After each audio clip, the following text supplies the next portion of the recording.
Off, sorry, and hello everyone. I thought we were starting with music, but that's okay. We'll start with me. How are you all? Sorry about the confusion this morning, or my morning, afternoon, late night in the UK. Just getting a few time zone shifts happening. So we've been kind of chatting in the background for the last half an hour with the people that are online. And there's a lot been going on for the CIA, so please excuse us. As you know, I'll talk about this a little bit later in the session, but yeah, we've been hacked by a viral entity on our 1.4 million Facebook page, who is sending out, or actually has seized our page and taken all of us off as admin. So we can no longer post there, we can no longer do something like live like this there. And so we're quite compromised, and we've been trying to, of course, do as much as we can to get the page back, to get the admin back. It's quite evident who owns the page. Thanks for everyone who has actually written emails to the email address that we've had over the time, and I think that all helps. They actually have all the legal documents that you know is my signing by perjury, unless you know if it's untrue that I am indeed the I don't really like to call myself the owner. I'm the control of the CIA, as many people say, because it's not just about me, it's about all of us that connect to what we do here. So thanks for all the support, and I see you all as good agents, even if you're not officially an agent of the CIA, because of the work that we do together to promote astrology in the world. But yeah, we've had a lot of comments. Trust me, we're doing everything that we can. Today I got a phone number. So the phone number, I hope, is the magic kind of ingredient that actually gets me through to someone, because anyone that, you know, who knows how to deal with Facebook, you just go round in circles and automated replies and sorry, I can't help. And anyway, completely frustrating time for all of us. And anyway, we will keep you in touch with what's going on in the meantime. But so first of all, so it's, as some of us call it, Taurus time. Uranus is a few days away from ingressing into Taurus, and it's quite a significant shift for all of us on the global picture somehow, and in our personal lives, so affecting us all differently, but you know, quite a huge influential planet moving into you know, stable, security conscious sign. So we've got quite a paradox you know, coming through, but as we'll talk about during this time, there's also a lot to look forward to this, you know, well, we can look at the negative parts of it and how, you know, kind of different and scary this might be because of, you know, the earth shifts happening at the moment and so on. It's very much the Taurus, you know, energy rising up from the deep, or that Uranian energy rising up from the deep. But there's also incredible, I'd like to call technicolored genius coming through as well. So we'll talk about all of that as we go. So I'd like to introduce all the agents that are here. We're going to start with Alex Trenoweth, Agent 144 in the UK, where it's midnight. So she's going to talk to us first, and we'll unmute you in a second. We'll be followed by Agent 108, Adam Sommer, who's in Boulder, Colorado. Hi, Adam. Then Agent 83, Shannon in, where are you, Austin? Followed by Russel in Austin, Agent 84, and then last but not least, Gemini Brett in Seattle. So as you can see, we're also very global. I love it. And then I'll be chiming in and out and wrapping up as we finish. So let's start with you, Alex. We have to unmute yourself, please. And Shannon, can you mute yourself? Thank you. Let's go. Alex, welcome. Thanks for staying up so late for us. So, you know, many of us know that there is a royal wedding coming up on is it the 19th of May? Some of us aren't such royalists, but I know in the UK, you guys can't get away from it. Oh, yeah. Well, you know, I was looking at this at the ingress. I mean, well, I was looking at the wedding chart itself, and, you know, Uranus is conjunct the Queen's Sun. And Uranus has a very, relatively slow orbital cycle, 84 years. So the last time, Uranus was at this particular degree was in 1935, which saw, quite a huge economic crisis, starting the World War. And at that time, so I'm just checking my charts here, Venus was conjunct Uranus at that time, because Venus is the ruler of Taurus. And so it was, quite a huge global shift. And the time before, the 84 years before that, was in 1850, when it was the Uranus-Pluto conjunction, and which I think is very interesting. Now, at that time in 1850, one of the top books was Charles Dickens' Hard Times. And, we remember Charles Dickens' writings for his commentary on the economic crisis. Because when people talk about Taurus, we think about money, and we think about the economy overall. But I also think we think about things like paper and wood by association. So when I think about, coming into this new shift, this new energy, I'm also thinking about, the changes in things like publishing. And we're definitely moving away from this idea of printing everything, and we're moving more towards videos.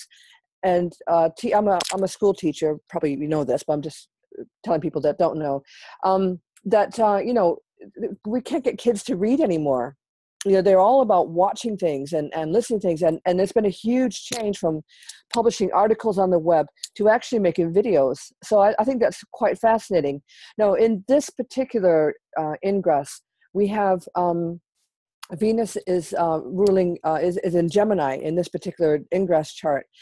I have really high hopes that the educational system is going to change, and I think we're moving more towards this idea that we're not going to have physical buildings anymore for education. We're going to have more computerized educational, and because we're education systems, because we have to move away from this idea of this industrialized education system, where one size fits all, where we're not creating workers that just press buttons. We're actually creating independent thinkers. And I've been, looking an awful lot ahead of the next couple of years. We also have Jupiter conjunct Saturn in Aquarius, which is Aquarius is ruled by Uranus. So I'm really hoping that we are starting to see this huge shift in education. But yes, the big news is the royal wedding over here. Now, when someone says royalty, to me, some people think Regulus, the royal star. I think of Algol, the star of decapitations. And I've been looking at the history of certain things that have been happening, big shifts in the royal family. From 1066, which is the Battle of Hastings. Now, what happened in Battle of Hastings was Harold Godwinson seized the crown from Edward the Confessor. Edward the Confessor didn't leave any heirs. This is a huge problem because where does the crown go to? So Harold Godwinson seized the crown, but he wasn't without contenders, and there were other people that wanted this crown as well. And one of them was Harold Hardrada, who was a Viking. And these two fought, and Harold Hardrada lost. And so Harold Godwinson marched his men from the south coast of England, where he was supposed to fight William of Normandy.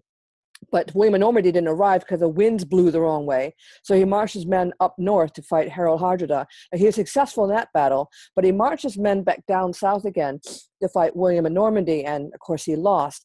And William the Conqueror became the King of England.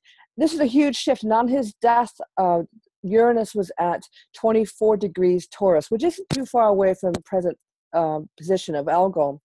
And the next shift we have Henry VIII, His wife, Anne Boleyn, one of the most tragic stories, I think, in British history. Mm-hmm. Poor Anne Boleyn lost her head. She had Algol at 21, Mercury at 21 Taurus, and she was, of course, beheaded. A terrible story. The next shift that happened was Charles I, who presumably our current Prince of Wales, Charles, Prince of Wales, is named after. Charles I was also beheaded. And terrible story. I hate these stories of beheadings, but it's all very Algol-esque. The next shift we have the abdication crisis, and Edward VIII had algal connections. But Princess Diana, if Edward VIII hadn't abdicated, we wouldn't have had Princess Diana, because what happened was the Queen's father, the current Queen's father, became the king, and the royal lineage followed down from there. But Princess Diana has Venus at 24 degrees algal, as does Prince William, also have algal, Venus at algal. So there's this nice connection there, nice if you want to call it nice. And the children, Prince William's children, also had this algal connection. So I got really terribly excited about this algal stuff, because when I looked at the ingress chart for Taurus, not only do you have all these nice connections going on with Prince Charles's moon at 0 degrees Taurus, so it's Uranus is conjunct his moon. We also have the new moon right at the royal degree of algal. So I am really thinking that this is, and the current queen is nearly 92 years old, so she's going to have to step down soon. But the question is, who is going to be the king? And British astrologers have said for years that without any sun aspects, Prince Charles is not a likely candidate. I'm looking at this and I'm thinking, wow, okay, well, I'm hoping personally that Prince William will take over. But it's going to be it's strange times for the royal family. We got this wedding coming up, and with both grandsons married off, maybe the Queen is starting to really think about, I better do something and do it quick. So, fingers crossed. In the royal family that's been held so long in the stability that Elizabeth has brought the royal family, things are going to change. And, let's hope, that we have, good role models for the royal monarchy over here.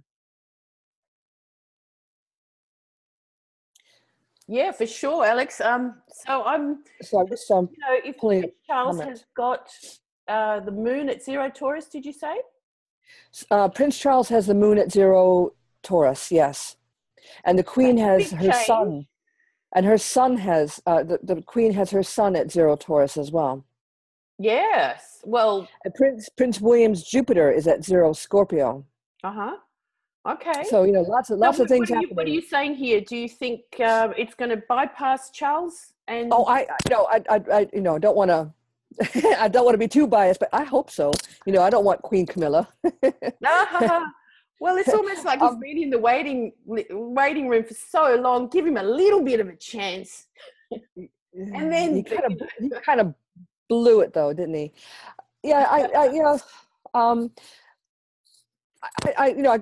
think we all have mixed feelings about Prince Charles. He's been waiting for so long. He's pushing 70 now, and he's made some really bad decisions, and he's not terribly popular in the public opinion in some circles.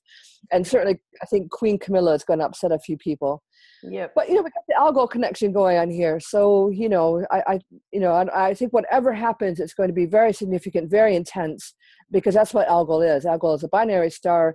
It's if you look at the constellation of Perseus, algal is the third eye of the Medusa, the beheaded Medusa that Perseus is holding aloft in the heavens. So whatever is going to go on, it's intense female energy, and look at what's happening. It's the women calling the shots. It's Princess Diana's legacy that we're seeing.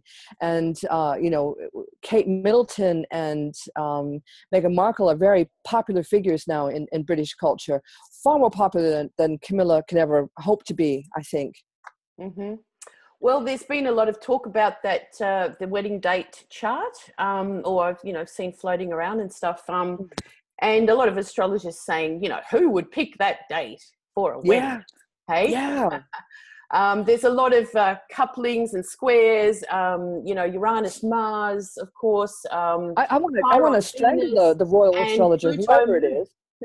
Pluto, Moon, Chiron, Venus, Mars, Uranus. Now, that to me sort of speaks of a lot of, don't probably have to say it, but it's either a very independent type of couple that does their own thing, completely different from the way it's expected of them and so on.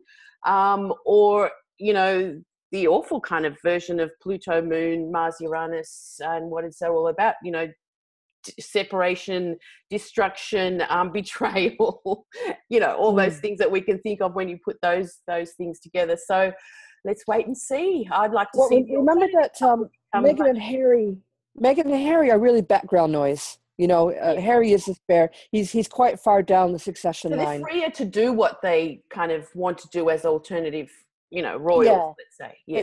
But the children of Prince William also have near misses to the Algol conjunction. Okay. I'm just trying to think what little George has. It might be Mercury or something. But the Charlotte and the new baby Louis, they have Charlotte has Mars at 23, and Louis was born with Venus just outside of orb, 2-degree orb to be conjunct Algol. So those children are very connected to that star. And a few years ago, Alex, I remember that it is, the Queen changed the rules, so to speak, that females could be in the line of succession. Mm-hmm. Is that right? Yes. Yes, that's right. Watch this space. Because Charlotte could be the next. With the British, the family has it that they don't travel in planes together in case God forbid, there's ever an accident and the whole entire generation's wiped out. But anything could happen. But I really do think we're really looking at huge shifts in the royal family, and I looking at the chart, the Algol connection's definitely very strong in this chart. Okay, thanks for the heads up, so to speak. Oh, yes, the heads up. Thank you so much, Alex. Did I talk about my talk in Denver? Is that okay? Just a really yes, quick. sorry, yes. As we haven't introduced it, but I'll just kind of, there's a bit of a tour going on, let's say, with the CIA, which starts at UAC. I think half of the agents will be there, so it's going to be amazing to meet everyone again and so on, and meet so many more people. But then there's the group of us that are on today, except for Gemini, will be actually hosting a 2-day workshop with a Friday night in Boulder, Colorado on the 8th, 9th, and 10th of June. And Alex will be there as well. So Alex, you're going to just tell us a little bit about what you will be presenting there that weekend. Yeah, I'm going to be talking about mystical moments. And I like to work with statistics, and I like to look at, I don't like to look at just case studies. I like to look at numbers behind things. And I've been looking at mystic moments, including one of my own that I had when I was in India. And the number of septiles and quintiles that there are in the chart, and its probability over just chance. And so I'm looking at these particular charts of people whose lives have changed. Sometimes we get a message from the heavens, or sometimes we have an odd experience that alters our life in some way. So I'm looking at these mystical moments, and as I said, including a bit of a personal narrative on something that happened to me when I was in India. This time round? Well, it's all interconnected. It's kind of mind-blowing. It's all interconnected. I'll tell you really briefly. I had an out-of-body experience, my first time in India, and I hadn't realized it, but it was actually the first night of my North Node Dasha, and also my first night staying in an ashram. And I was sleeping, and I felt that I left my body. And so I looked at the chart, and then it was connected to something else that happened when I was in Florida, when I was doing some research for the Kepler conference.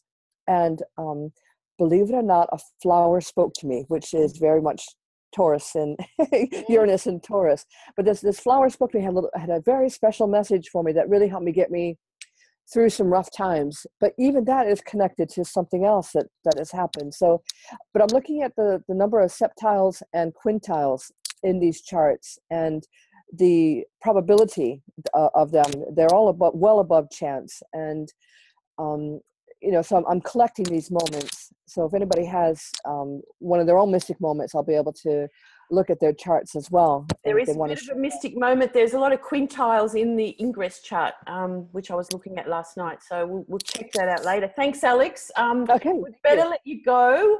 But I'm gonna hang on there. Looking forward to UAC and then in Boulder. And anyway, we're going to have a great time. So yeah, we are. We're going to have a blast. Thank you, Alex. Can you mute yourself now? And, good night, everybody. Good night. Good night. Good night. If you have to go, this will be recorded for later.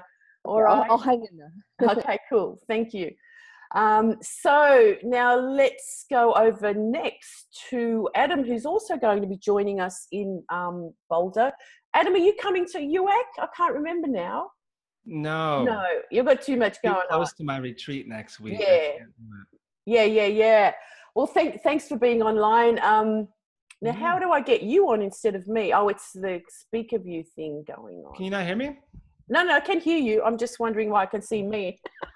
Oh, hang on, maybe which is better? Oh no, that's all right. Sorry, just testing. So you're, I mean, just to outline, we're meeting in Boulder, and we picked the theme a while ago because Venus and Mars were coming towards an opposition. So Adam's going to be, like, as you've talked many times, one of your favorite things are the synodic cycles, and Mars and Venus, the cycles of those two and how much they can tell us in the journey that we have through the astrological, outlook. I know you're going to be talking about that on the weekend, but let's just put it over to you now for Taurus and Uranus in Taurus. What's Taurus mean? Well, Gemini, it's the combo of Taurus and Uranus. So yeah. Okay. Is it a meme though that I wasn't privy to? Oh, it's been going around. I first heard, I think Gemini sort of said it, but I know, I mean, this is what happens in the astrological world.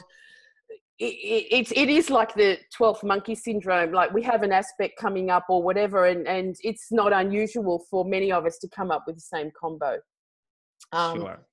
Because that's what happens, in astrology, with so many out there and stuff talking about it at once, let's say. So over to you, Adam. I know you're also going to talk a bit about Bitcoin, which is such a Uranus in Taurus thing, and so many things come into the picture before the ingress.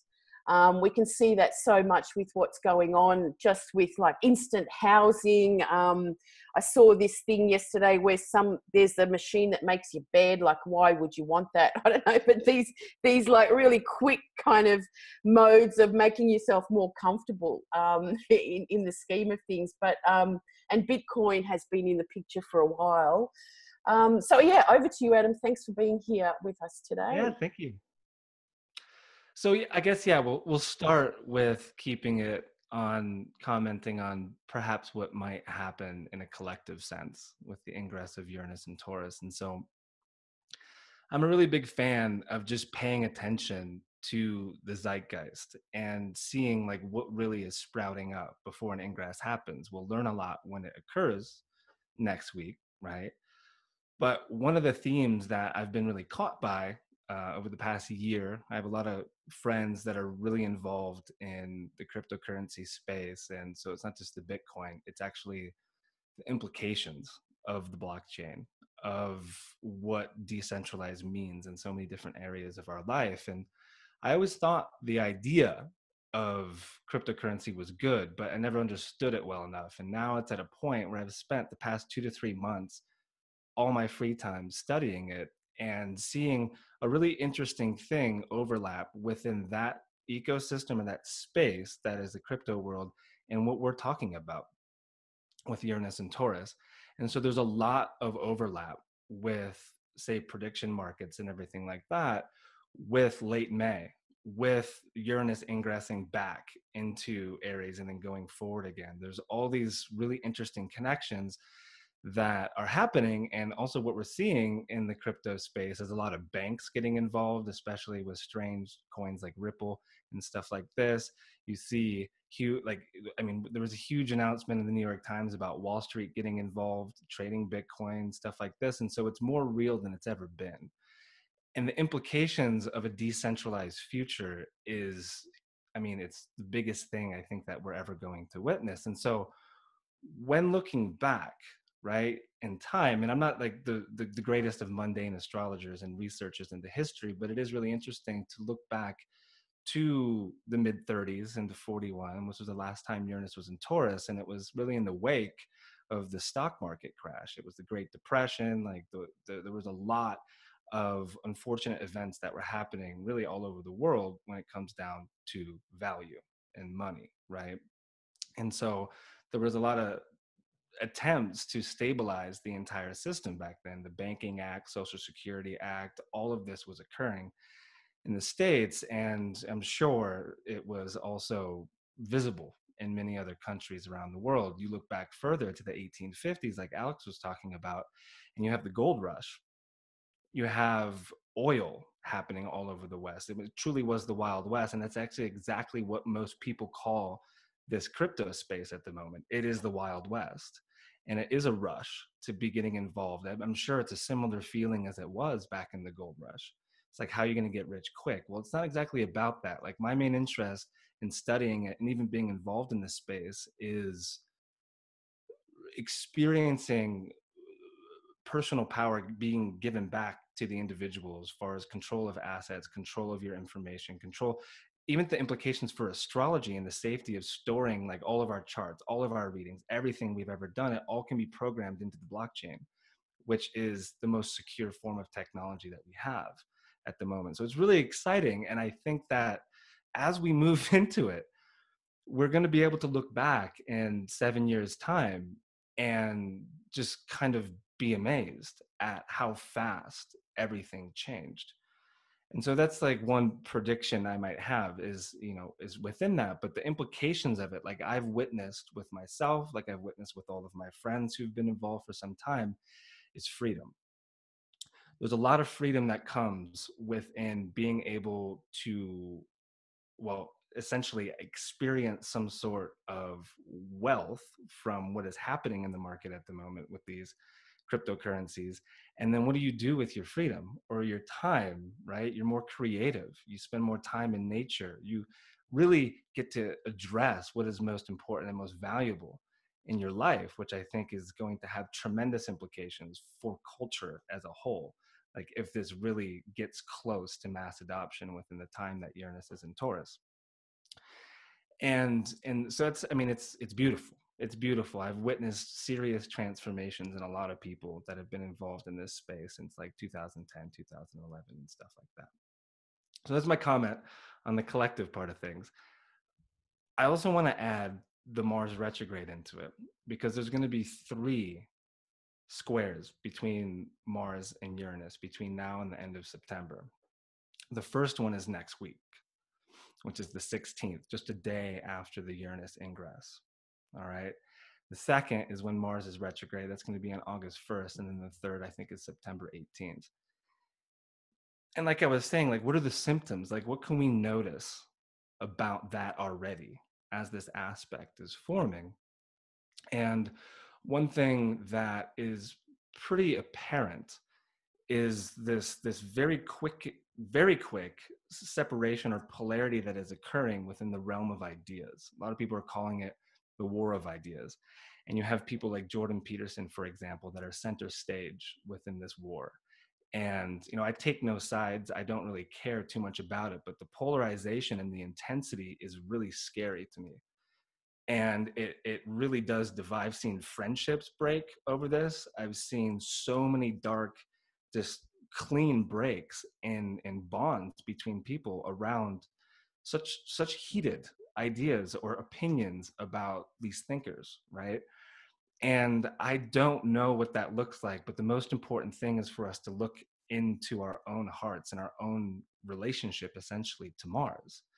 Because if you haven't tracked Mars retrogrades closely or like dealt with Mars cycles, which is a huge part of my own work, it is during the retrograde when not only are we closest to Mars and he gets big in the sky, but there are some interesting symptoms that tend to occur. Like you were talking about the hack, right? It's the CIA page. Well, last time Mars was retrograde, it was on my own Uranus natally, and my site got hacked. My site turned into a porn site, and I never once thought about my URL and how appropriate it is to be a porn site, holstoheavens.com. So there was a lot of joking around it, but it was a true hell experience, like trying to get my site back online and it was like 2 months of the entire retrograde of me dealing with it. And so there are attacks that occur, which, doesn't make me exactly feel too comfortable. But there's also a funny symptom, I think, that occurs during a Mars retrograde where unresolved issues with people tend to emerge. So frenemies or enemies or however that looks in your life, those people come back around. And I think it's for resolution purposes.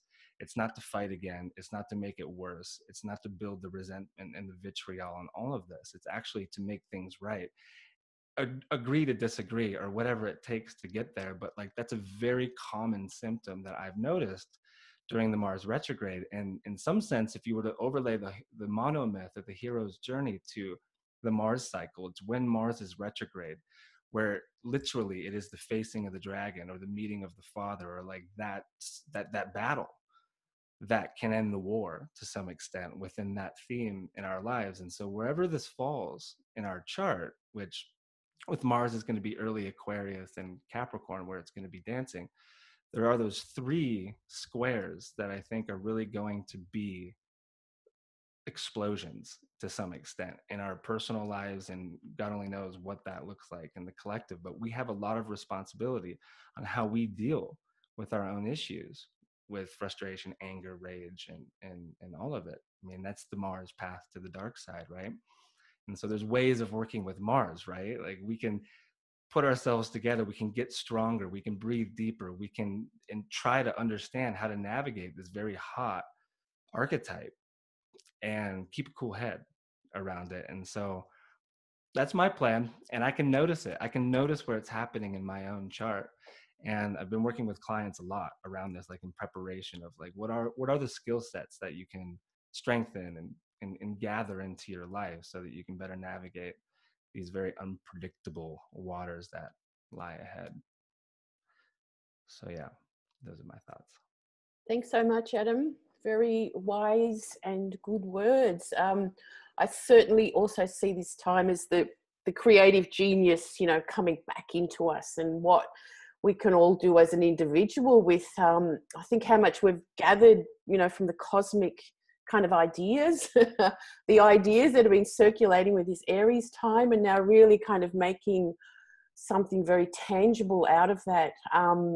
Just some great names that have Uranus in Taurus that could inspire us: Nikola Tesla, Antonio Gaudi, Vincent van Gogh. Just even those 3 names, you know, it's like that technicolor sort of coming down to earth, and where it's dull, it will be kind of brightened up. And as you talked about the blockchain, and with this hack, and your hack, oh my God, I remember you telling me about that. Holes to heaven, that's just extreme. Did you ever, you never changed the word to that, did you? No. It was your website. It's always been my website, but it is now funny. Yeah, of course. That I now think of it like that. Yeah, I was just going to ask, did the transits that you were having, as you said, Uranus was involved, was it first house, 5th house combo? It was on my IC. So I have Jupiter Uranus in early Sag, and so it was all right there. Yeah, right. Extreme.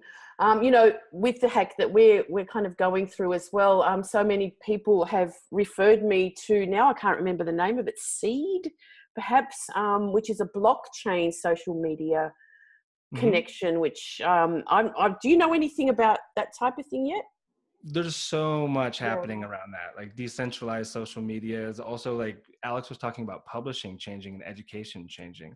That's huge as well. Like, there's a lot of ICOs and like altcoins that are basically based on that idea of like improving what Wikipedia is, improving what Facebook is. I mean, like, most people aren't on Facebook that I know these days because they don't like what's happening with Facebook. It's like all your information is just being sold off. Like, that's not fair. We never gave permission to do that. And so, yeah, it definitely will exist for sure.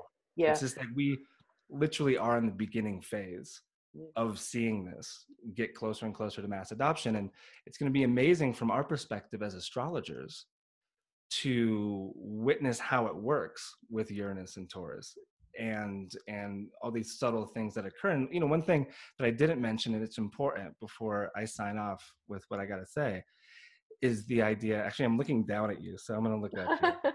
I'm going to look up and talk this way. It's studying the Bitcoin chart, which January 3rd, 2009 is the genesis block of the Bitcoin chart.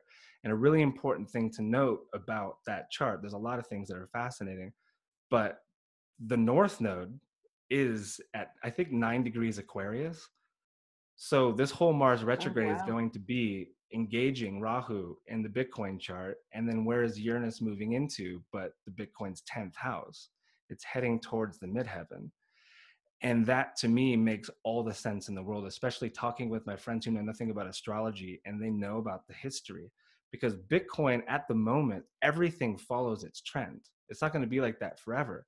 But like when it goes up, all the altcoins go up. When it goes down, it gets a little crazier. But like it all follows the Yeah. trajectory. It's the big daddy of it all, isn't it? It is. And it's Mm. a survivor. It should be dead by this point because it's not even the best technology around the blockchain at all. You know, it's slow. There's only so many of them at this point. The price is just going to keep going up. Great for investing, but as far as utility, it's not ideal.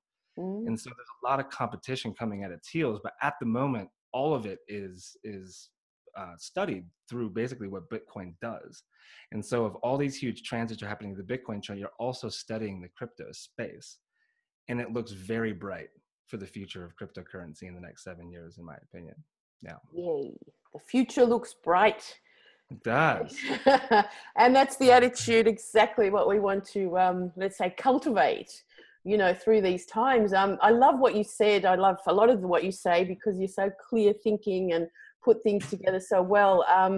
Well, Is thank you, the Julia. liberation of what is happening as you talk about, you know, having Bitcoin, it's liberating your life from debt and, you know, the slavery, working all the time, you know, to what, pay your debts. And it's kind of a never ending story. So, you know, yeah, why do we all need to work, you know, 40 hours a week and stuff, you know, let's change that work habit in this Uranus Taurus time.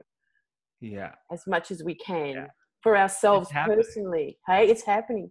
Yeah. And I just want to say, I actually offer, like at this point, because I do feel like I understand the space pretty well, and I have a lot of really intelligent friends around me that are always, you know, helping me and learn about it. So I've been actually helping a lot of people get started, like get Yep. involved, creating a Yep. portfolio, something, right? Like it's important because there's also utility at this very moment with it. Like over 75% of all my purchases are done with cryptocurrency at this point. It could be 100, but I don't want to Yep. spend all of it. That's fantastic. So Yeah. it's really important to understand that, like right now, it's not too late. There's no FOMO. It's all good. Yeah. And if you get involved, you will thank yourself in a few years' time. And it's the strong prediction Have of you mine. done a webinar on something like, you know, where people pay to come in and say, this is what you do? Because it does really confuse a lot of people, you know, about how to do it. They don't know what to do. And my husband, actually, I told him that because he's so into it. And it's like, you know, you could train people to do this. Yeah, you know, sure. This is such a real, you know, likely job. So, yeah. I have done that, is the You answer. have done that. Yes. Okay. Yeah. Yeah, You're onto it, Agent 108. We're watching you. Yeah. Well, I mean, I know you too, like accept crypto for payment. And, you know, only one person so far has done that. I mean, it's slow to get its traction. Yeah. But I mean, there's very simple things, for example, like the Cash App. Like if you guys aren't familiar with it, it's just like Venmo. And it's like an in-app investment tool for Bitcoin. So like if someone sends you $100, you can just in the app within 2 seconds buy Bitcoin, and then when it goes up, you can sell off your profit, and then you just made $20 or whatever. It's like a really quick way of understanding swing trading. And it's just like Venmo. It's in your phone. It's how all me and my friends pay each other is through the Cash App. Yeah. Well, it sounds like we have to have some meetings in Boulder.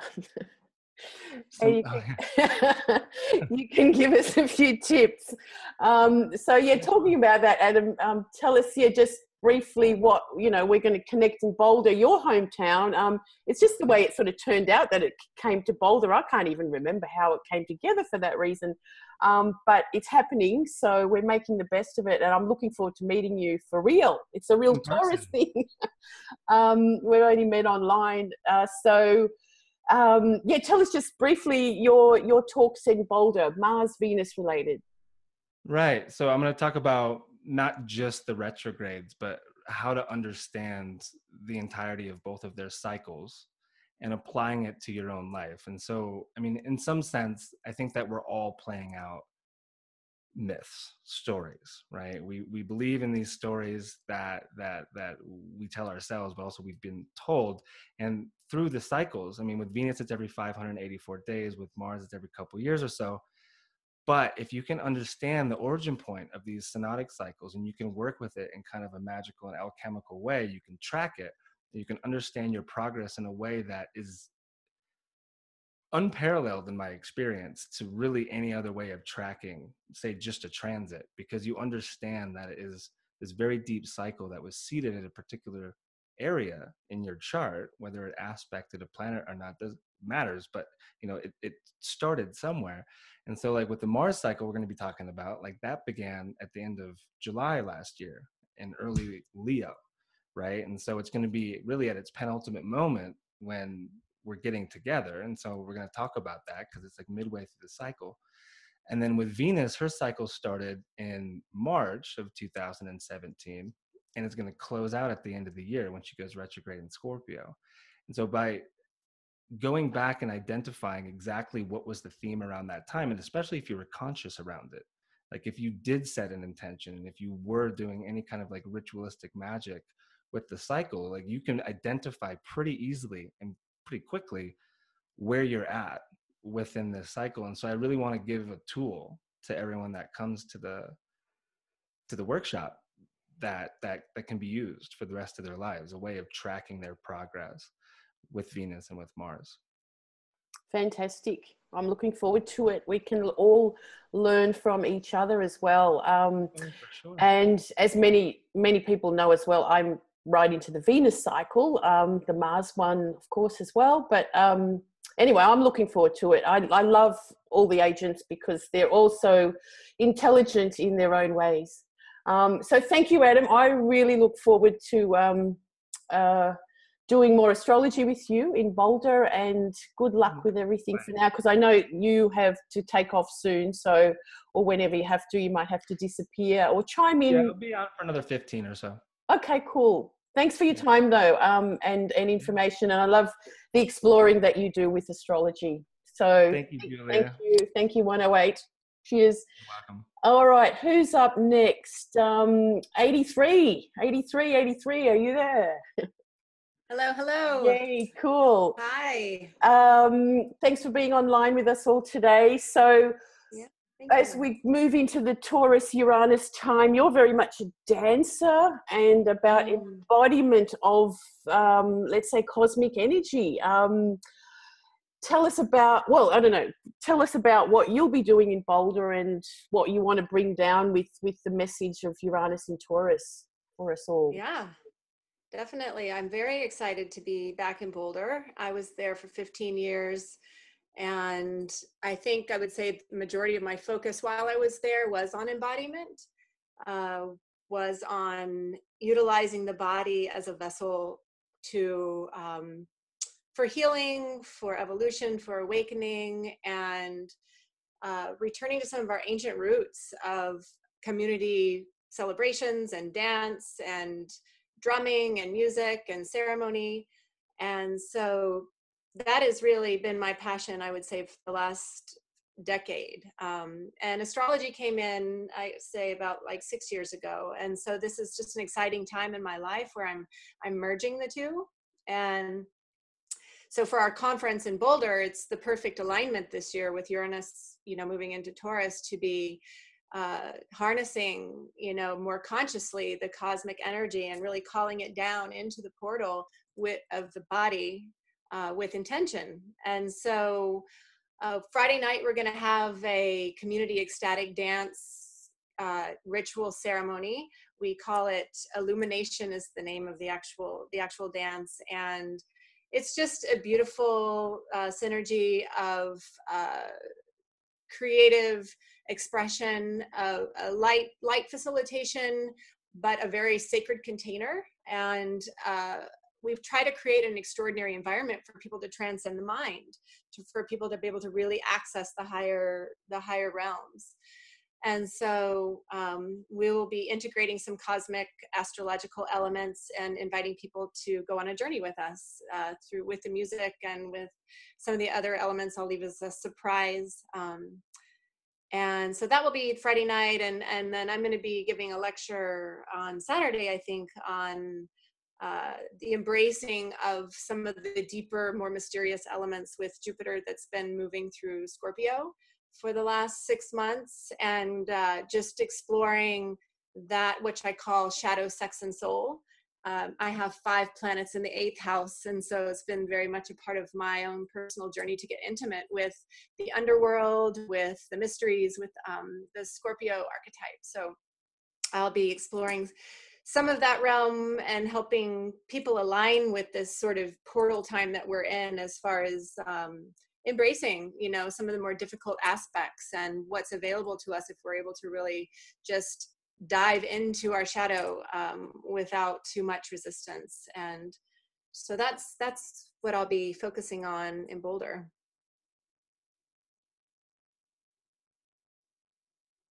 Sorry, I was talking and There we go. I've unmuted myself, chatting away. I'm just sending links to the people on the webinar about the Boulder event while we're doing that. Yeah, I look,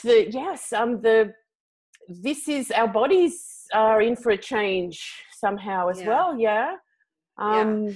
Lightening up just in so many ways. Yes. Literally. Right. It's going to be very interesting. I'm definitely interested in paying attention to how the different ways this Uranian energy might manifest, what the potentials are, what some of the maybe dangers and challenging ways that the energy could affect the bodily system.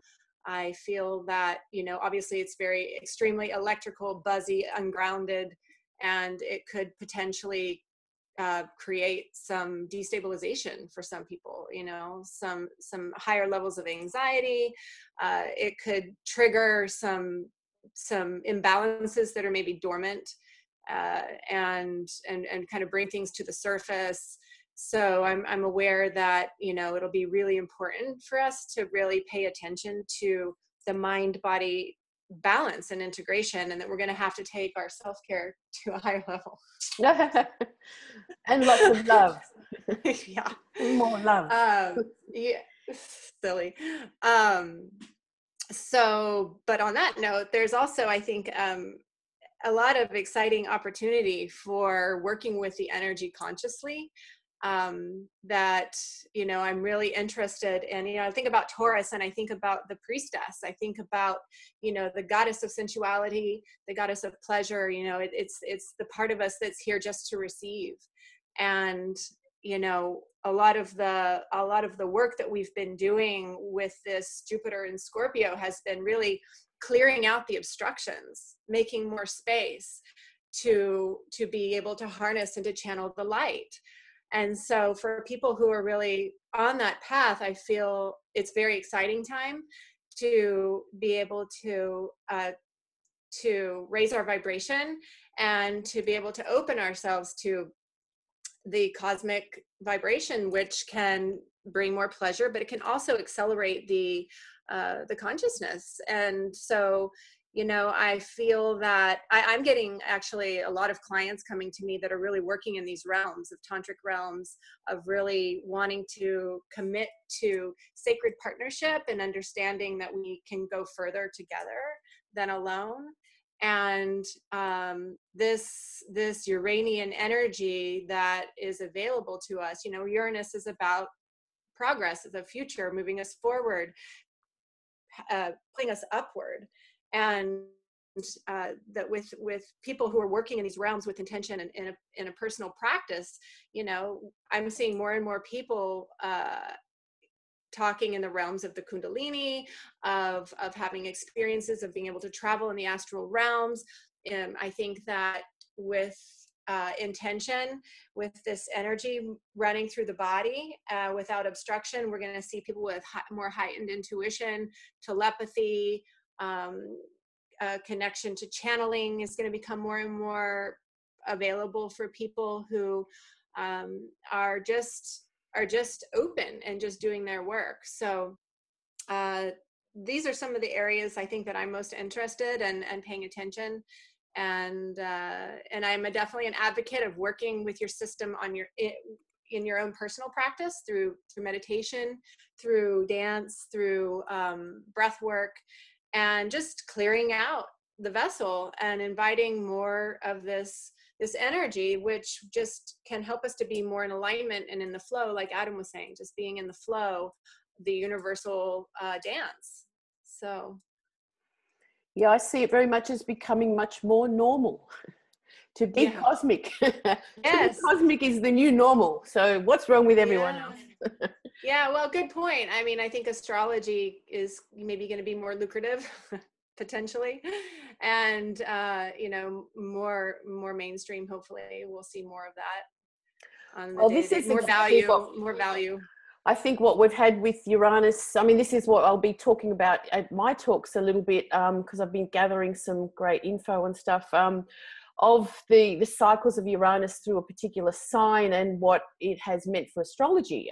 Astrology as the modern, Uranus is the modern ruler of astrology. And of course, when we look at Uranus in Taurus for ourselves personally, it's a once in a lifetime transit, unless we are going to, you know, be over 84 or whatever. So as you're saying, what it's going to do to you is quite profound, wherever it's going to be transiting through a sign. So, but I'm looking at that through the astrological lens. So what we've seen with Uranus in Uranus in Aries, it's like instant astrology, you know, people becoming instant astrologers like overnight, and, you know, all this social media stuff, it's quite chaotic. And as you say, you know, going back down into the mainstream, and yes, I mean, you know, you just see it mentioned just so much more all around the place, which is fantastic.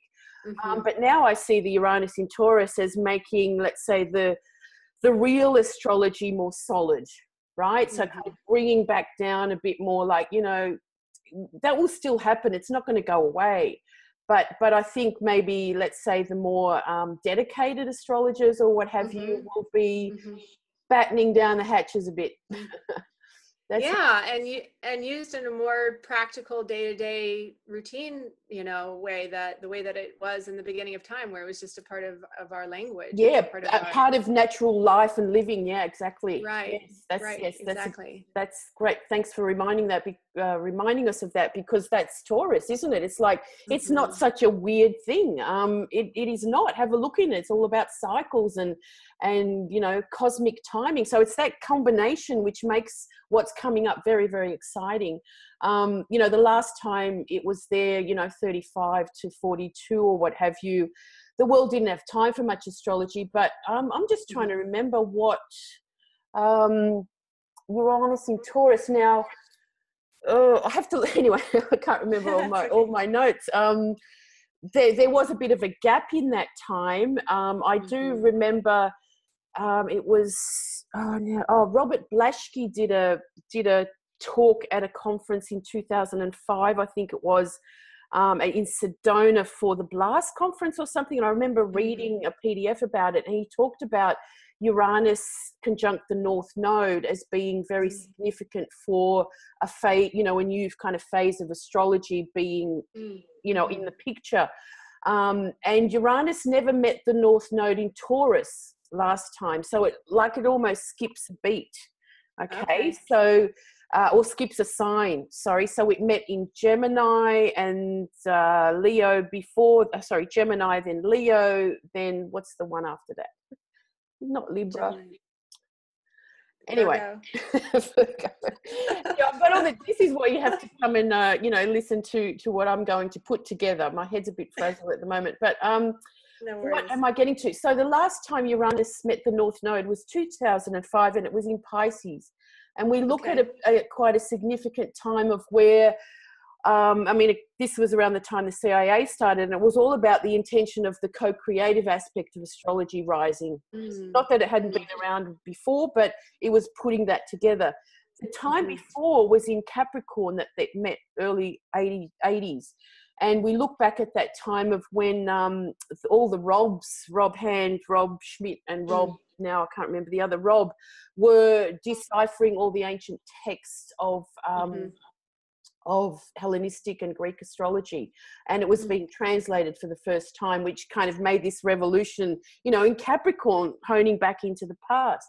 We can look back at another time when it was in Scorpio. Uranus Scorpio met in the North Node with the North Node in the late 70s, and the rise of psychological astrology, Liz Green and all that type of thing. So you can really see a pattern. Now, what's exciting is that Uranus will be meeting the North Node in Taurus in 2023. So I have a particular mission for that, for the CIA. I can't tell you too much more now. But anyway, just what I will be getting into a lot more for what I'll be doing. So thanks, Shannon. Sorry, I didn't mean to take over, but I'm just kind of talk with what comes up at the time. So looking forward to seeing you. Thanks, you too. 83. And really, important for the movement. The body's going to be so much more sensitized, isn't it? Taurus is the 5 senses. It's definitely, it's coming to us. So get ready. All right. Enjoy it. Yeah, that's right. Make the most of it. So now over to 84. Russell, how are you? Good. Just enjoying the talk. Oh, good. Nice. Yeah. I mean, whenever we get together, it's like we can talk for ages. There's so much to put in. But, well, as long as everyone's here.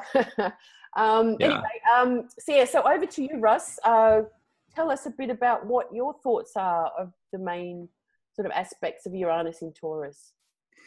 Well, since I am Agent 84, and we gave myself that number because of Uranus. I have Uranus at exact midheaven to the arc minute, and basically I am an agent.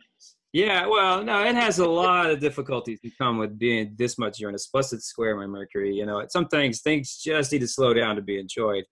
But that's why I'm here as an agent of Uranus. I'm not just an agent of the CIA. I'm an agent of extrasolar entities. So as an agent of Uranus as well, I'm here to just change things up and literally being in Taurus, I'm here to get my rocks off. Really, that's what I'm down. Get down to earth with shaking things at a molecular level, and now I really understand the myth of Uranus and Gaia. The raping of Gaia. Uranus just didn't give a damn. He came down here and took what he wanted, and that's what an electrified, all-knowing God being would do to something that's going to give you pleasure with the 5 senses at a time like this, So as we enter into Taurus, I really feel like we're going to have a really good time, and we're going to literally shake things up on the, we're talking about with Shannon and with the Kundalini energy, working with that. We're really involved in the dance now, and I have to credit her with bringing that into my life. And it really allows me to understand energy in the body more than ever before. And that's what this transit is about. It's about the electrified embodiment. That's how I see that. And I think that's kind of a real shocker to me, literally, is when I realized, wow, this is how it feels to be in a body and be electrified, to be a light being, and discover myself more and more, particularly through movement, because Uranus does want that. It wants that movement. It has to have change. Being a little bit of a rebel, all of us being a bit of a rebel, being astrologers, we all have to kind of credit Uranus for that in some way, that this knowledge is on the increase. We are the caretakers of knowledge that has been regained and passed down to us, but we also are embodying more with the light and with the knowledge. Our knowledge of astrology, I believe, will increase during this time. I think we already see this happening on a larger level with metascience on an expanse. I think you're going to see a real increase of acceptance of teachers like Nassim Hierman, for example, who teaches on sacred geometry and its alignment with the planets, and that level of quantum understanding, this connection of the quantum level, the deep below, and the high galactic cosmic level beyond the realm of just this dimension. When these two unite in this realm, and when they unite at this level in Earth beings, at this time. This is the time of the shift. This is where we're really going to begin to see that. And right now it's taking over the embodiment aspect. It's really taking on at a cellular level. It's being embedded in our cells and in our atoms. And I think it gets to really freely move up after we move through this cycle of Taurus. When we go into Gemini, and we already have Pluto in Aquarius at that time. And when you have those two outer planets move those air signs, all of what we're taking on now and beginning to absorb will really have room to move and have room to make important conscious changes on the planet. I think we're going to see a lot of readjustment in material structures over the next few years. A lot of this is simply going to be going away, part of it because Uranus, just like I said, doesn't give a damn. Uranus is here to make these changes, and it's here to, it's just like any revolutionary aspect. When Uranus, the entity, an agent of that planet, comes into a structure, it will decay the structure. Now that structure of some kind will be reformed. I'm thinking particularly of every time you see a revolution in a country or in a nation, you have the revolution that's embodied by Uranus, and then you have that period of shift and change, and then you have what comes next is the coagulation of structure. And so that's kind of what we're going to see the beginnings of on a larger level coming into play, breaking down of structures on a quantum and atomic level, and also on a societal level. I think we're unaware of what's going to happen with financial shifts, with the financial market. Not just, I'm really an advocate, like Adam is, about understanding and pushing this cryptocurrency and these alternative banking concepts, and getting the reasons why out there. You're going to see this knowledge being more important, not just in the realms of conspiracy theories. People are going to start accepting these things as these other things gain legitimacy and take on a structure of their own, these change structures that are happening. I think there will also follow with, eventually, there will follow with a rebuttal. There will be an answer from the system to try to quash a lot of this change. But that's what's instigating change. That's part of the seminal nature of Uranus as it goes in and begins to seed what needs to happen with all this change. I'll recall the myths of Uranus, and of course, depending on which version of the myth, he's always castrated at the end for all his seeding all over the planet. So things to change, people want things to stay the same, so they go and they cut him off at the testes. So yeah, I'm not looking forward to that personally. But anyway, I think you're going to see a large shift on the planet as it happens on a quantum and molecular level. You're going to see things like what we're having in Hawaii right now. You're going to see tragedies and disasters and all kinds of fun things that are going to start being on the increase. But I think it's also important to realize that everything has to change, including material structure itself. And because it's taking on more light, it's moving into a higher space, it's taking on an element of a higher dimension, and it has to take and absorb that on fully. And that causes what people would think of as tragedies and something to be disastrous. But like I said, I feel like it's about time. Uranians, we don't like to wait. Let's get this party started. Let's bring on some global destruction so we can change things. That's what I feel about it. And I guess just to end this, it's like right now I'm enjoying the sensuality of what I'm learning. And I hope that everyone out there does the same, that they learn to feel the extra layer and pulse of energy from Uranus in their selves inside, and question it and ask where it goes and where it comes from. I think that's what people should do with this energy, as we not just intellectualize astrology anymore, as we actually remember that we are physical beings connected like in a circuit with all these planets and with all the quantum levels of reality. So anyway, that's kind of how I see things. And I will be talking about this more at our discussion in Boulder and a little bit at UAC with Secrets of Starlight.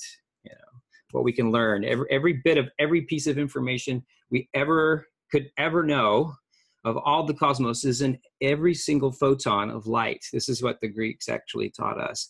And we just have to learn how to access that knowledge. So let's learn. Fantastic, 84. Wow. I did see your talk in, where was it? India, and India, so impressive. Yeah. So whoever is going to UAC, it's at a lunchtime slot, isn't it? I took it's hard to get in there. There's hundreds of people that don't get a speaking spot at UAC, so it's good that you're going to be presenting there. A fantastic presentation and information, and I've always loved that aspect of astrology. It's about the light and bringing it down to earth. So yeah, what are we doing with it all? Very much so the practical nature of astrology and what it can do now for all of us. Exactly. I mean, we know how it helps the individual, but perhaps more practical applications, as the Uranus in Aries has been just churning, so many ideas in our minds. We're going to see much more of it come down to earth in so many ways. So thank you for that, Russell. Very inspiring. Thank you.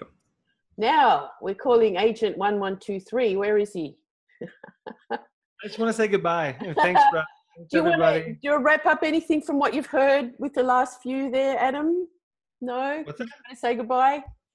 Yeah, I just want to say goodbye and thanks. Thanks, Adam. Thanks for being here. And yeah, we will talk soon and catch you in Boulder for sure. Good luck with your retreat as well. Beautiful. Yeah, thank you so much. I need to go too. Bye, Adam. I have to sign off as well. Bye, Shannon. Bye, everybody. Thanks, Shannon. I'm so sorry. You're talking to yourself. Alex, it's 1 o'clock. If you have to go, and the recording will be up anyway, so you can catch it later on. So for those that have to go, thank you again, and thank you, everybody. Thank you. You 1123. It's the castration of Uranus. We got cut down to half our size. All right, it's really nice to be here. I'm gonna share some pretty pictures. We'll bring this technological into the body mind, into our senses here. So let me make sure that's happening. Can you see these slides, Control? Yes. Wonderful, thank you. All right, so some Uranium Revelations. First of all, this, Uranus, a planet that we so often associate with astrology. Why? We'll look at that a little bit, but how can we make our astrology more earthly, right? How can we bring it down into the body mind? And this is a way, right? Out reintegrating, renaturing our astrology, connecting visibly to the planetary happenings, And in this way, I've truly found, and most of you who know me know that this is my principal thing, is bringing astrology back also to astronomy. As I love to say, let's keep our sacred science sacred by honoring the scientific, and keep it scientific by honoring the sacred. So just getting out there and gazing and reconnecting. We do so much time looking down at these charts and so much time studying in webinars like this, just getting out and having a sky practice, just watching the moon wax and wane. It gives us time to integrate, and it helps us open to a direct relationship. And I think Taurus is really going to open this window a little bit, into the embodiment of astrology. So Shannon and Russell are talking about movement and dance. I teach astronomy through a lot of different postures and these things. And I teach astrology through musical harmony, for one. Like, we can actually, if we map the signs to the keyboard, we can hear a difference between a trine and a square. And these things, so we can start experiencing astrology physically. My students, we draw and play with sacred geometry as well. But sacred astronomy is my principal thing. And so if we get out and connect, I just wanted to show this. This is the ingress of Taurus by Uranus in Seattle skies, and we won't see it. The sun's up. It's 8:15 in the morning. But just to know that it's happening very close to the constellation of the Fish. And I'll show you in Melbourne, where actually this is a little after the exact ingress. And you won't see Uranus at this time, though Uranus is sometimes visible to the naked eye. But at this time, in the southern hemisphere and not in the northern hemisphere, I think Mercury will still be visible to your eyes if you're willing to wake up before sunrise, as Mercury is right now. And he will show you the way to Uranus. So this is just a wonderful way to kind of embody and practice this Taurus ingress from kind of a Taurus embodied perspective. I'm currently creating a web course, Sacred Astronomy for Astrologers. You can find a link in some of the, just a sample of the last go, which is a lot of fun, but I'm recreating it in a different and even more fun way. It's morethan.astrology.com/sacred-astro. Cosmic Intelligence Agency is about to have a raffle Julija will tell you more about, and my video course will be part of that. So play along and win that. All right, so Dr. Strange. This is a name that I've started utilizing for Uranus. And let's just talk about why is Uranus considered to be this planet of astrology. So discovered by William and very importantly, Caroline Herschel in 1871. And William went to name this planet, who he thought was a comet, George. It was Bode who chose the name Uranus. After Neptune tried to stick for a while. Why George? Because King George was paying the bills, or at least Herschel had hoped that he would. And so Bode, who's more famous for the so-called Bode's Law, which kind of predicts where other planets that we can't see with our eyes will be. And amazingly, it went all the way out to Pluto very accurately. And even more amazingly, Neptune missing in action, which I love. This image of Shiva, you know, the Neptunian energy, it's like Neptune is so invisible, we're not supposed to be able to predict where it would be. And a really lovely thing about how Neptune was discovered in 1846, you know, Uranus was discovered with the telescope. Right? It was kind of an accident. Herschel thought he saw a comet, and they tracked it for a few days. And really the only reason why we could quickly get to the truth that this was a planet and an ephemeris for Uranus is because the planet had been recorded before just as a star. So we had older records to look. I think this is a really powerful thing. The way Neptune was discovered in 1846 is that we saw that something was tugging on Uranus, that the orbit wasn't what it would be predicted to be, and that meant something was out there. So at this point, we knew where to point the telescopes. So Shiva is a really wonderful image for Neptune, but also for Uranus, because Uranus, you know, like Shiva, is in many ways a great destroyer. Like, just think about millennia of cosmology was destroyed when William Herschel put this telescope on this thing. And, you know, that to me means that the human consciousness was ready to receive an extension to our planetary cast, right? And so much of that is because of the revolution, which had already happened, the Copernican revolution, releasing us from some cosmology that it had to end at Saturn. But this was a trip. And American Revolution, French Revolution, electricity, Industrial Revolution, all these things were happening. And so we give that to Uranus, but also understand this, that William Herschel discovered Uranus with a telescope, something that can't be seen with the naked eye, and also at the same time rediscovered infrared light with the prism. So in both examples, we are expanding human awareness past the limits of our senses. And Uranus is so much about this. And astrology is so much about this. This is one of the reasons why Uranus is so associated with astrology. His original glyph was an H for Herschel. We often draw it this way so we can do the circle of spirit and the crescent of soul and the cross of matter, the elements of the other glyphs we use. And we often say Uranus is a higher octave of Mercury. But this is the old symbol for Mercury, and I think for Uranus, and I think it points us towards Mars as well, right? And Uranus acts so much like this. This is something that a lot of people don't know, but Uranus is about once every synodic cycle, which is just about a year, visible to the naked eye. And it's the time when the sun is opposite Uranus, okay? And that's gonna happen in late October of 2018 next. So understand this, that even that remote visibility, it's a way that Uranus connects us to the waters of Neptune, the deep waters of Pluto, you know. And what has to happen in this real world, in the structure world, the Saturnian world, you know, Saturn is the skin of the solar system, the last truly visible planet, the slowest mover. is that Uranus has to come in like that lightning bolt, like that electricity, like that revolution, like that Doctor Strange freak finding, and shatter our reality in so many senses so that these waters of spirit can flood in. This Tower card, this is of the Rider-Waite Tarot. Yeah, this is an amazing contemplation and something I really recommend for this time of Uranus coming into a fixed sign Taurus and asking us to shift some of our habitual nature.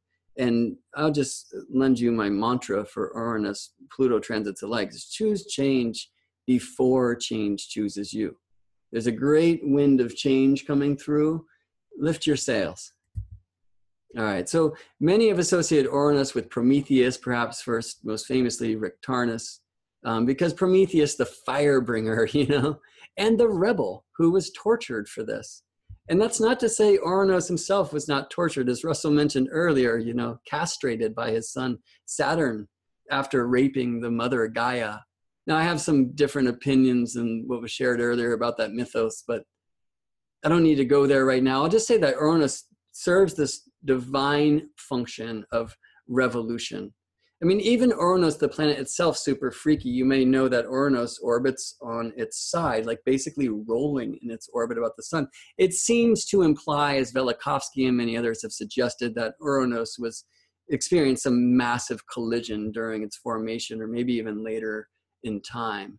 And so you get these strange things, like when Uranus is in what we might consider solstice, it's like, you know, permanent daytime on one side of the planet and permanent nighttime on the other side of the planet. And that results in really strange magnetic effects and all sorts of other things.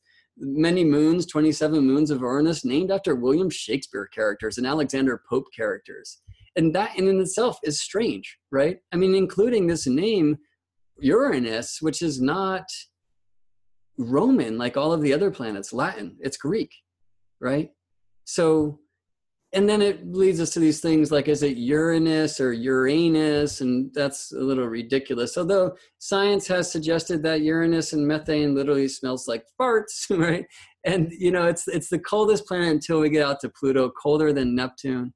Rains diamonds, theoretically, on Uranus. So many amazing things. I love this image, this painting from the Voyager 2 mission. Strange magnetic field, just weird stuff. All right, and I might get back to that, some of the stuff, if I have time, but I'm already kind of running towards the end. So let's talk about this chart a little bit. Here's the Uranus-Taurus ingress. And it's moments after a Taurus new moon. Mercury's there in Taurus waiting for Uranus. And, you know, one thing I'll say about this is that Uranus into Taurus, it's going to break up this long-standing whole sign, Aries, Uranus, Capricorn, Pluto square, and bring us an Earth trine between these two planets that we often associate Uranus revolution, Pluto evolution, right? So the square has brought a lot of that action, a sprout of a seed that was planted with the Uranus-Pluto conjunction in the mid-60s, and now it's trine time, kind of. This trine will not testify because before Uranus can perfect the trine to Pluto and Capricorn, Pluto will ingress Aquarius. So the actual trines, and there'll be 5 of them, will be in the air signs in Gemini, where Uranus's north node is, where Uranus was when discovered. So we see some other amazing things about this chart. One being that Saturn, just less than 14 hours after Uranus ingresses Taurus, Mars ingresses Aquarius and squaring Uranus and very close to the nodes.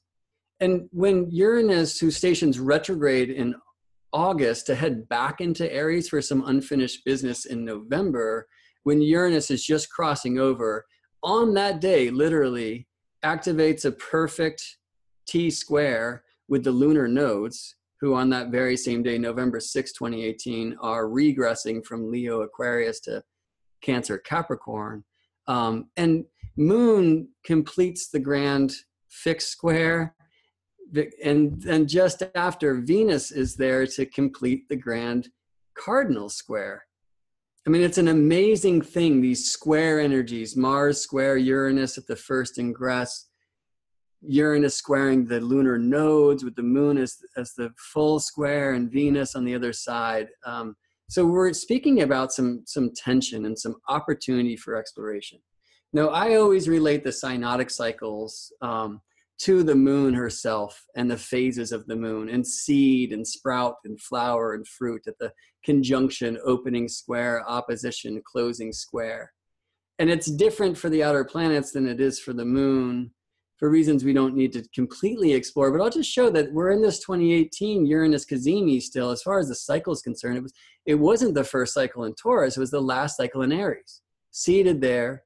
But the square from the sun won't happen until Uranus ingresses Taurus. So we have fixed signs for what I call the sprout and what I call the flower at the opposition. This is when Uranus will be visible, by the way. But Uranus will retrograde back to Aries for the third quarter square, or what I love to call the fruit that carries the seed for the next cycle, which will begin in the sign of Taurus. In a sense, 2019 is the first Uranus-Taurus cycle. There's something about Uranus moving into Taurus now that's helping us complete the Aries-Uranus from this synodic kind of perspective. Synod meeting in this case of Sun and Uranus. So now the last Taurus Cazimi was 1941. And this was like Manhattan Project that led to the atomic bombs, you know. And I find this interesting because at our time now, we're moving from that fission technology to fusion technology. So instead of breaking things apart to make energy, putting things together to make energy. So you can look at like tokamak reactors, which are all over the place right now. And it seems like we should have gotten a vote in this thing because they're literally on Earth 7 times hotter than the sun, which is necessary to make so-called free energy. Now, I mean, that could blow up the world a la Atlantis style, right? But it could also free us from the oil and gas dependency, nuclear energy. And I think that's really alive in this conversation, and it should be, because Fukushima and this reactor event there happened, as most of us know, with Uranus's ingress Aries, March 11th, 2011, okay? Uranus had already ingressed Aries, and in a sense to activate the Uranus, Aries, Capricorn, Pluto square, but that square didn't testify. Uranus left Aries to finish some business in Pisces, came back in March 11th, 2011, this date, right? And this was the first of several, including the current one, Uranus synodic cycles in the sign of Aries. So work we won't look into right now, but something that I've discovered that is incredible is that the Uranus synodic cycle is intimately related to the precession of the equinoxes. In other words, the ages, the astrological ages, a la the dawning of the age of Aquarius. And it's likely that Mars's contribution by square here in the sign of Aquarius, especially given how rare it is for Mars to retrograde in the sign of Aquarius, hasn't happened since 1971. Go all the way back to the 1930s, I think 39 before that, when actually that was when Uranus was last in Taurus. And this is because Mars is near his perigee, closest to Sun, and therefore fastest, sorry, not perigee, perihelion, closest to the Sun, and therefore fastest in his own cycle around the signs of Aquarius. And so when he's moving fast, it's harder for Earth to pass Mars by, which is what a Mars retrograde is. And so Mars retrograde in Aquarius is very rare. It's connecting to this Uranus ingress. It's connecting to a total lunar eclipse this summer or winter, depending on where you are. Some very powerful things that are showing this gateway to us of the opening of the dawning of the new age. This is one of the reasons why I'm sure Uranus, we should relate to astrology, because this is the great year, the Platonic year, the precession of the equinoxes, and 84 years for Uranus's orbit. Well, 84 is 12 signs times 7 planets, traditionally speaking. Now, Uranus breaks us out of that mold, right? But Uranus, who spends about 7 years in a sign, 12 signs, 84 years, is very much an astrological number. Not exactly 7 years in every sign, because Uranus, like all the orbits, is elliptical, not a circle. When you look back at this recording, you can kind of pause some of this stuff and just look at some of this data if you'd like. But Uranus is closest to the Sun and therefore fastest in Virgo, and furthest away and therefore slowest in Pisces. So this very much interests me. After Uranus was discovered, uranium was discovered and named uranium because Bode assigned this name Uranus to the planet, which stuck. And it wasn't until the discovery of Pluto, really, right around then, when uranium was turned into Neptunian, turned into plutonium, all right? Now, we need plutonium to explore planets like Uranus.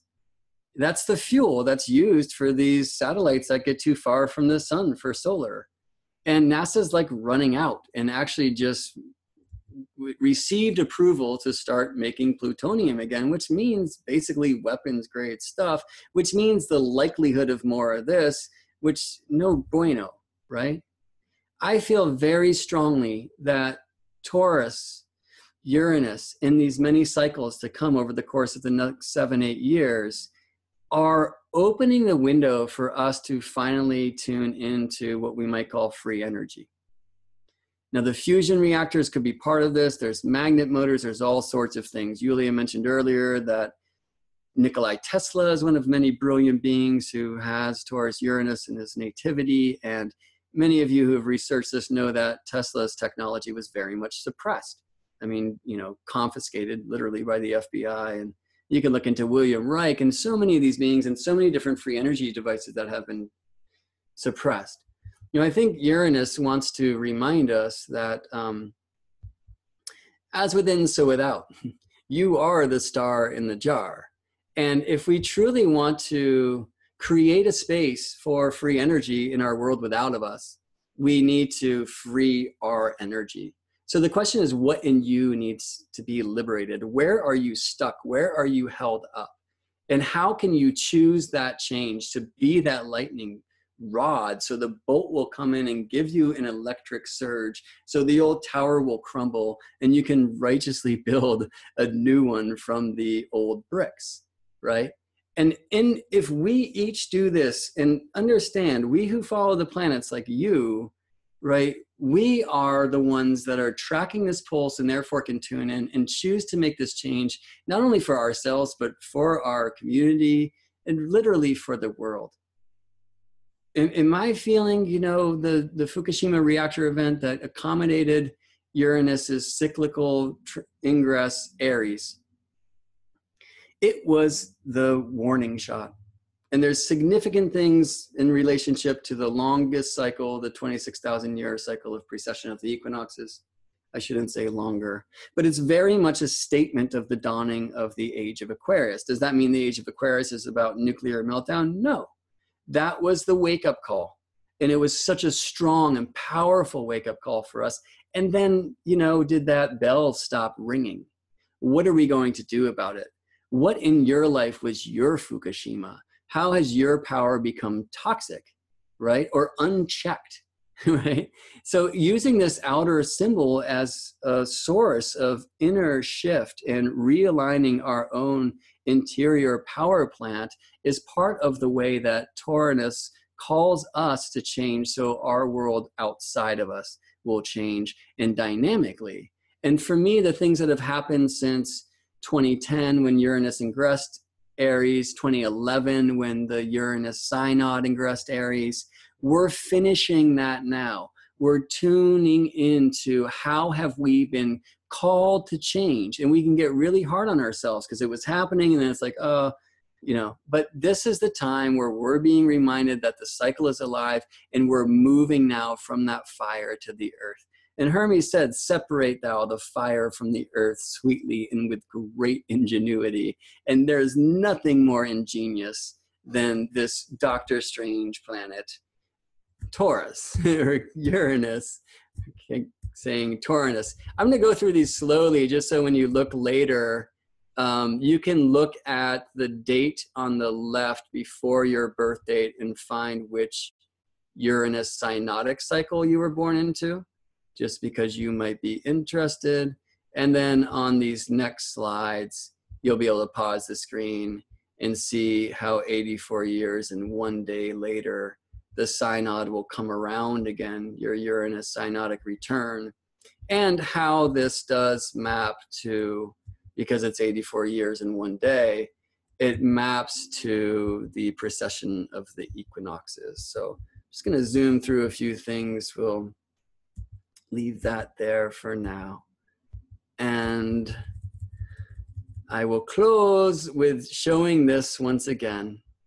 Whether you do it in studying with me or in any way, Cosmic Intelligence Agency has always been about bringing people in star camps out to experience the heavens directly.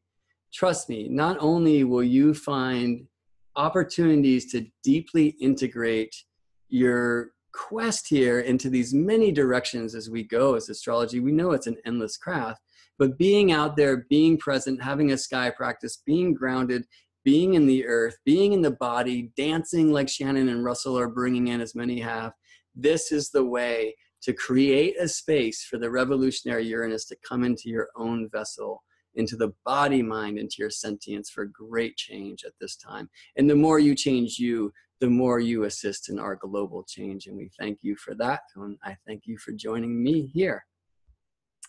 Thank you. 1123, you are the best. It's so necessary to have an agent that is so good at the physical astronomy. Really, really taught us so much. And many of us here, many of us out there.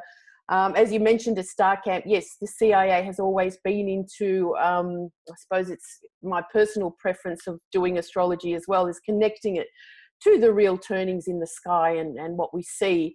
And the Australian outback always being such a big inspiration. Not that I grew up in the outback, but our stars are a lot brighter down here.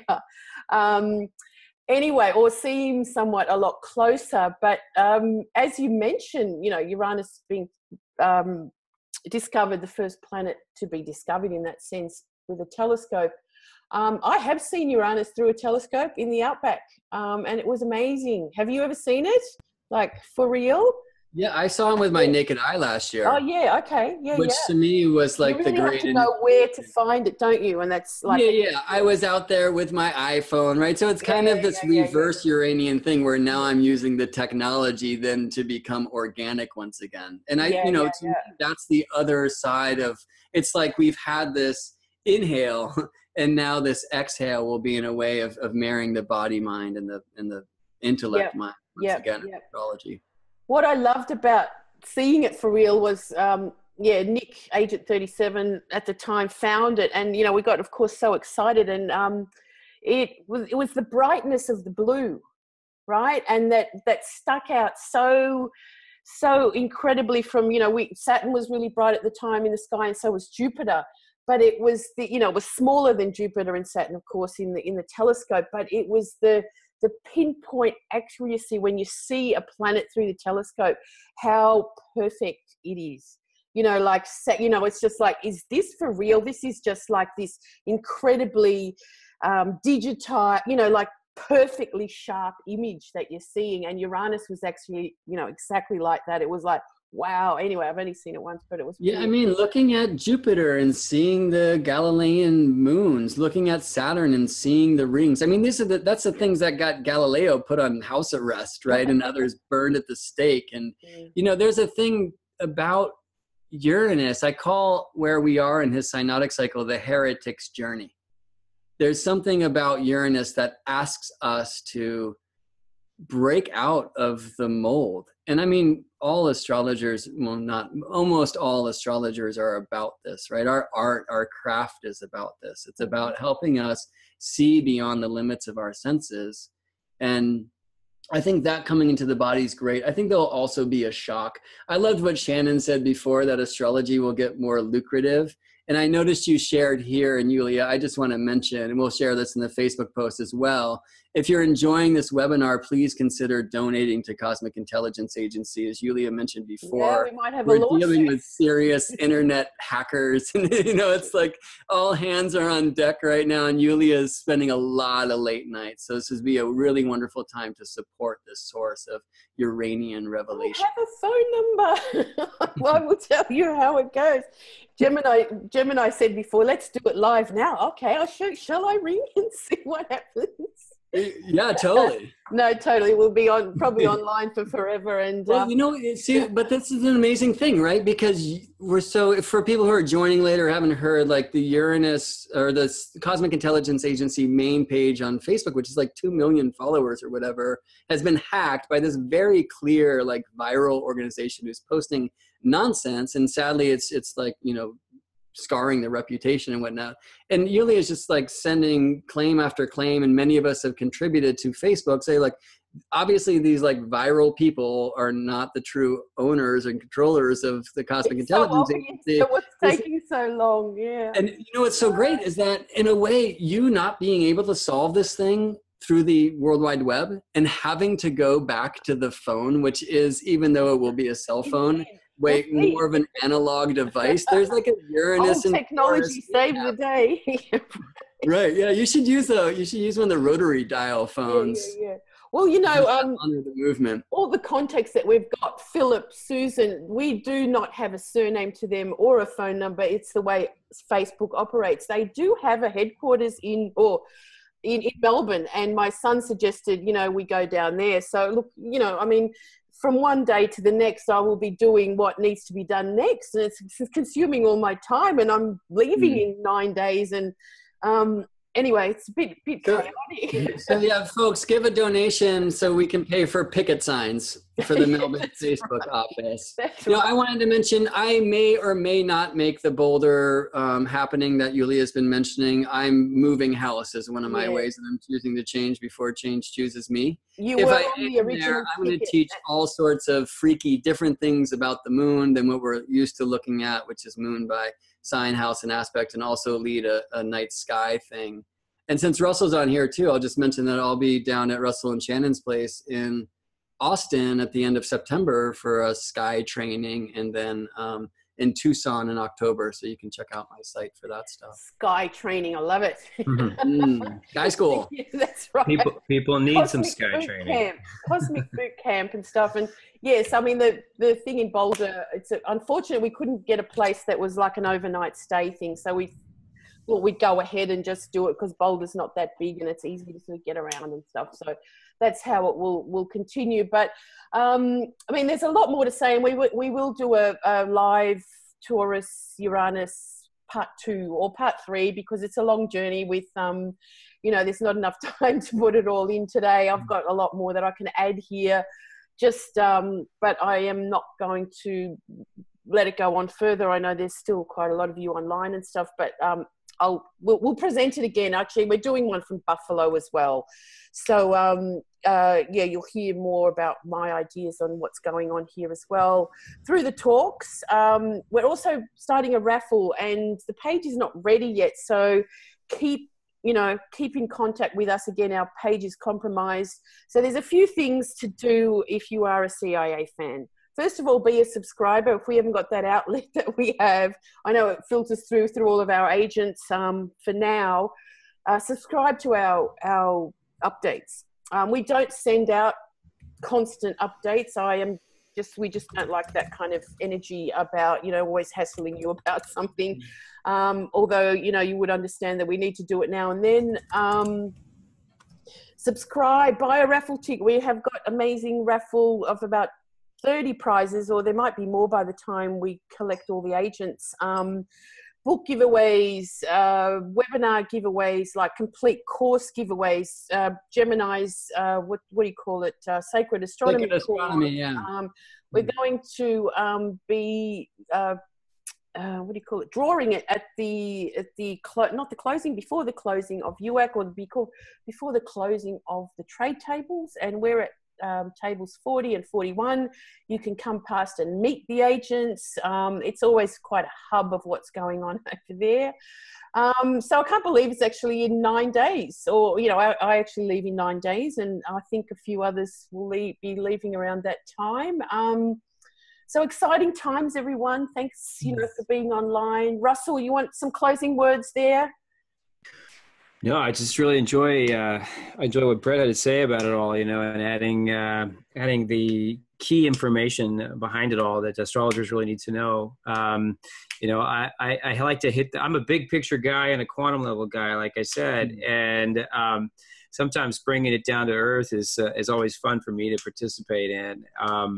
I hope everyone begins to feel it. Just go in and feel what's beginning to happen. I've already been feeling it personally just since about a week ago, but I'm a little more sensitive to it all. And as a good Uranian, I just want to add that we always think in reverse. It's like as Uranus, I've been hanging around up here in the sky for billions of years, and you guys finally caught on and looked up and saw me. That's how I look at it. It's like I've been here all this time. So now that our consciousness is awakening, these two are beginning to remerge their energy, and the information that's pouring in is invaluable. So I hope everyone begins to take hold and take it in and learn it. So that's my 2 cents from Austin. I think a wonderful way to do that would just to be think what Uranus dances like. What does Uranus Taurus dance like? And I'll add one thing, which is this. And that's how I dance, like a spaz. Like David Cochran once told me that Uranus is the planet of free jazz.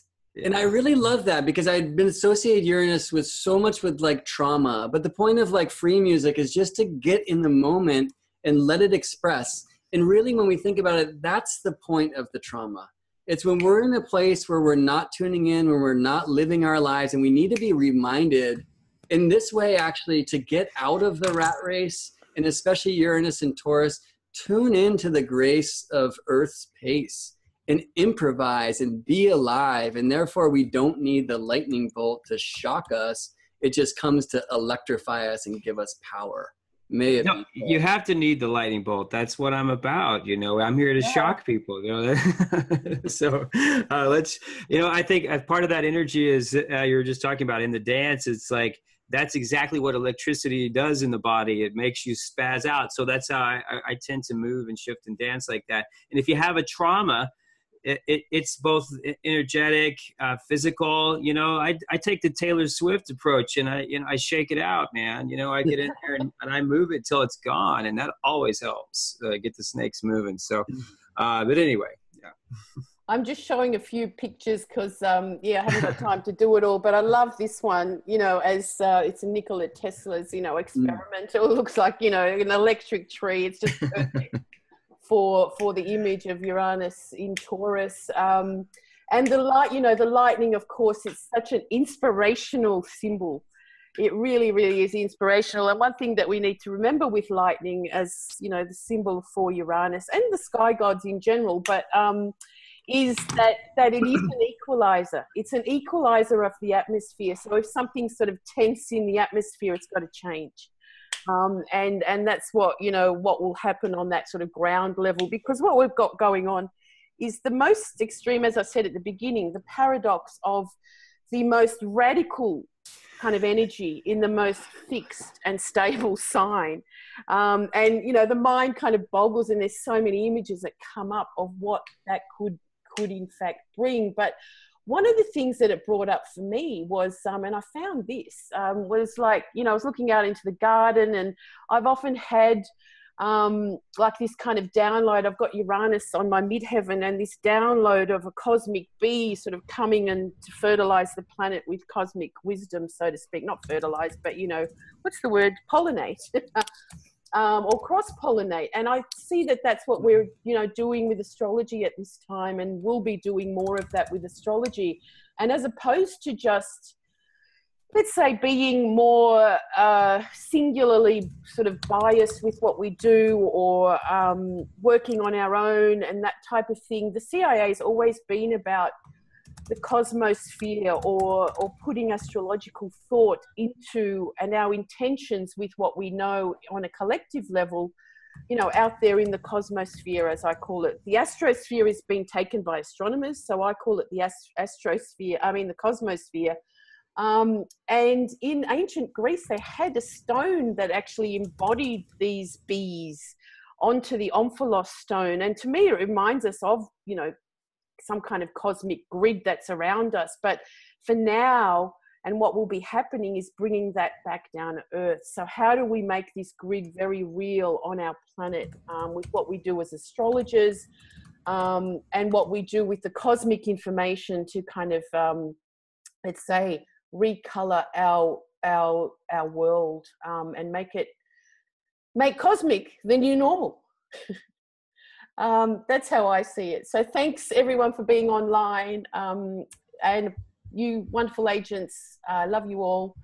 And we will be in tune again. I'll keep you informed with what's going on. And if we need to go to the media, if anyone's out there that has got contact with the media, if this phone number doesn't work or something,